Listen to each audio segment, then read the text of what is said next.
Hey y'all, Shelly here with another tip for hospice nurses. So I talked about some things to think about when we're taking care of patients with Parkinson's disease. So I thought today I would talk about how we document on these patients.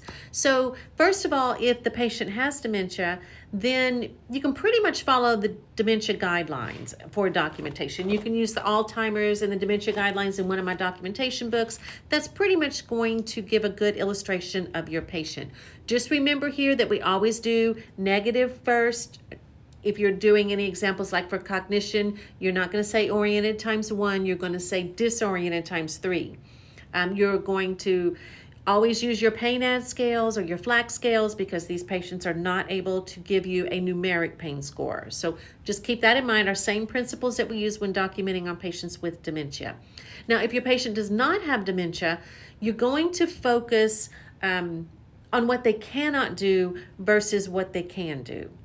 So always what they can't do versus what they can. And then remember, when you start the sentence, you always do first word negative. So instead of ambulates with walker, unable to ambulate without the use of the walker.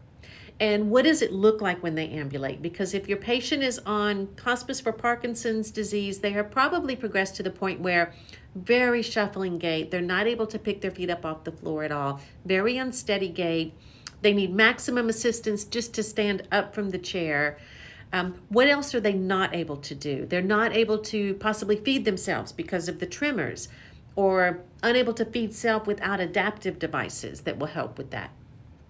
So what the focus on what they are unable to do versus what they are able to do. First word negative in all of your sentences, that sets in your mind to keep you in the negative frame of mind in your documenting and makes it easier. And it also paints that good picture for the person that's reading, that they get a good image, a good illustration of what this person looks like, so that we can support the eligibility so they can stay on hospice and we can continue to care for them.